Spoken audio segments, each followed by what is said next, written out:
does that even mean, Bowers Game Corner? Oh, hey there, YouTube. I'm back again today for another game review charged by BoardGameExchange.com, and it's only board game rental website. Today I'm very excited to be checking out Hull Breach from NSB Games. This is for 2 to 8 players, ages 13 and up. It'll take you about 60 minutes to play. And in Hull Breach, you will be taking control of your own spaceships and your own little armies and trying to blow up somebody else's big space carrier craft. Sound intriguing? Let's open it up and see how it plays. Alright, so we're going to take a look at what you're going to get inside of Hull Breach. As I want to mention, this is a promotional copy of the game. Yours is going to have a lot more cards. It's going to look a lot nicer, so on and so forth. I also want to mention, I'm not going to go fully into how the game works. I'm just going to do a longer end of this video because there is a lot, I stress a lot going on in this game. I'm just going to go over, brush the surface, so to speak. First and foremost, we got our little fanfic, or not our fanfiction, but our fiction. This is just here to immerse you into the story and the different factions in the game, because there's numerous different factions. And I want to mention right here, because I think I forgot to mention at the end, all the factions, when you play them, feel different, which is really, really cool. I like that a lot. These are 2 of the factions, and we're going to be showing off the red faction right here. Next, we're going to get our handy dandy, well, not handy dandy, we're going to have our rule booklet. This is a beast and a half. It is, it's not the best rule booklet. It's my one real pet peeve with this game is that this rule booklet is going to take a long time to tackle for a game that is not too terribly complex. So, not the biggest fan of the rule booklet. Next, you're going to get these tokens, which will be used throughout the game. The main one I'm just showing you are the damage right here. You're using those a lot. The other ones you'll use less so, but you will use sometimes. You're going to get your 10-sided dice, which you're going to be using for combat, and you are going to need more than 5 at time to time, so sometimes you have to roll 5 and then 2, but standard 10-sided dice. You're getting these to count your tokens for your resources and currency, because this is the primary means of purchasing things in the game will be your resource and currency. Perfectly serviceable way to do that. Last but not least, you're going to get your cards, and the cards are the star of your show. In your deck, you're normally going to have, I believe it's 55 cards. Now, you can construct your own deck, or they will be pre-constructed, which is why they have different colors. Backs of the cards look like this, I do believe, and they look pretty good. But I'm just going to go over the basics right here. And what the basics are, you are going to have your space station right here. Your space station is what keeps you in the game. This is your lifeblood. If it gets blown up, you're done. Nixed. Out. Bye-bye. So you want to protect this space station at all costs. But at the same time, you are going to want to send out ships like this to go destroy other people's space stations and also other people's spaceships. So, in your space station, you can have people, you can have various different things, different defenses, and everybody's going to have special, unique abilities on their space station because they will have what are called modules. Now, these modules, this one for instance, corporate bonus, this module produces 1 resource. So it's going to give you 1 extra resource. Because I mentioned your currency in the game is going to be your resources and currency, and how you gain those is going to be on these cards. So you're going to play these down, and then your spaceship, or your space station, will be bringing in more currency, which means you'll be able to play more soldiers and have more ships. Now soldiers, I do mention the soldiers because what you're going to have is, you're going to have soldiers on your ship, which are going to be flying around the galaxy.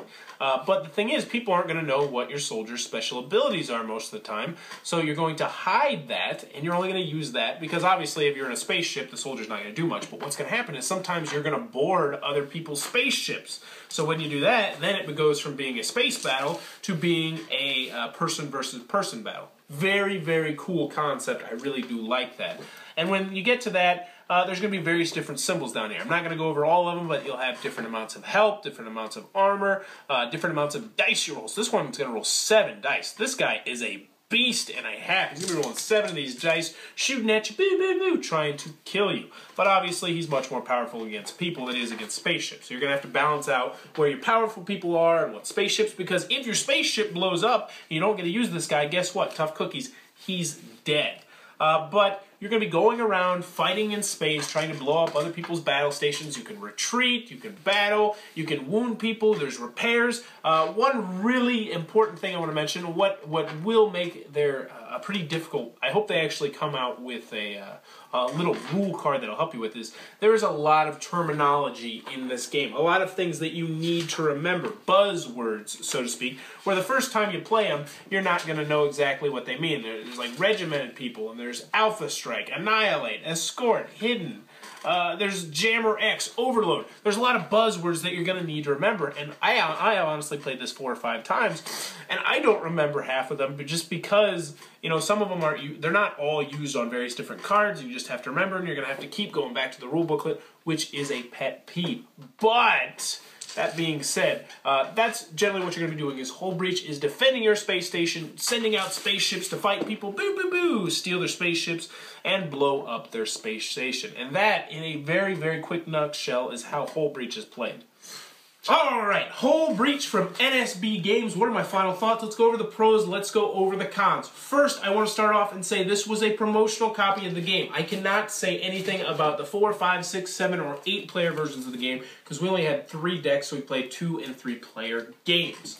With that out of the way, let's get to the cons. The first one is the rule booklet is a beast. Oh my gosh, this thing, look at this. It's so big, and the pages, the letters are so tiny, and it's going to take you a while to figure out how to play this game. If you're getting taught this game, that's awesome. I do want to mention that I use the rule booklet, and I also use Skip the Rules, who do fantastic YouTube videos about skipping the rules. If you can get past the accent, which isn't too thick, they do an outstanding job. Thumbs up to those guys. But the rule booklet is a bear to get through. Also, head-to-head, I mean, you can play 3 players, but for the most part, it's just, I'm going to kill you, I'm going to blow up your spaceship, and some people aren't going to be into that, some people aren't going to be in the space theme, and, you know, I think really to get the most out of this game, you're going to want to build your own decks, and some people aren't going to want to spend the time to do that. Moving on to the pros, though. I really like Hull Breach. I really want to get a final copy of the game, because I think this game could be huge. I really do. And part of the reason is they're making it an experience. They're making this an epic experience. This isn't just like, oh, we're out in space fighting. Why are we out in space fighting? I don't know. I want to show you guys the book that I got sent with me. This is a fiction booklet called Loyalty and Vigilance. I read through it. It's very enjoyable. It really gets you into the game. I read through this before I played the game, and it really made me get more of a feel for the game. Outstanding job, very good to read through. But on to the game, because that's what you want to know about. Why do I think this game is so good? First and foremost, I love the artwork. I love the mechanics. And I love the feeling I get. This game really sucked me in and immersed me. I really felt like I was controlling my own Starfleet, and I got these Marines out here, and I got ships out here, and I'm trying to blow up your stuff, and sometimes I gotta retreat, sometimes I'm rolling dice, and I'm like, no! But then somebody will play like a card down, they'll be like, oh, but this just happened, I'm like, ah! I really got into the game. The theme really did immerse me, and that's one thing I really enjoyed about this game. The components that I got with the promotional edition were nice. I imagine they're going to be even nicer when they get to you. The other thing I want to mention is I really think this could be big because people are going to build their own decks. Mage Wars is one of my favorite games of all time because you get to build your own deck. And I think when you get more cards, because I started with this many cards, but when you got all those cards in front of you, you can build up your huge deck and then go head-to-head against people or have a whole big Starfleet. I would love to play an 8-player game of this. As long as it would take, which I imagine it would take a good length of time, it would be awesome because you'd have all these spaceships just flying around, blowing stuff up. And my last thing that I really enjoy about this game, one of the coolest things I've done in games this year was the first time I stole somebody's spacecraft in Hull Breach. I was like, wait, I just get to steal it. That's right. I just stole your spaceship, bro. Boo, boo, boo. It makes you really feel cool. If you couldn't tell, I really did enjoy Hull Breach, and I can't wait to play the full game with a lot of people. I think this game could be really fantastic. It's Hull Breach from NSB Games. You should definitely check it out if you're into the sci-fi theme, if you're into really thematic games, if you're into like the games where you try and build your own decks. Great game. If you enjoyed this review, please be sure to subscribe to my channel. Thanks for your time, YouTube. That was the review for Hull Breach. For more reviews and previews, check back at Bauer's Game Corner. Also check out BoardGameExchange.com, the nationwide board game rental service.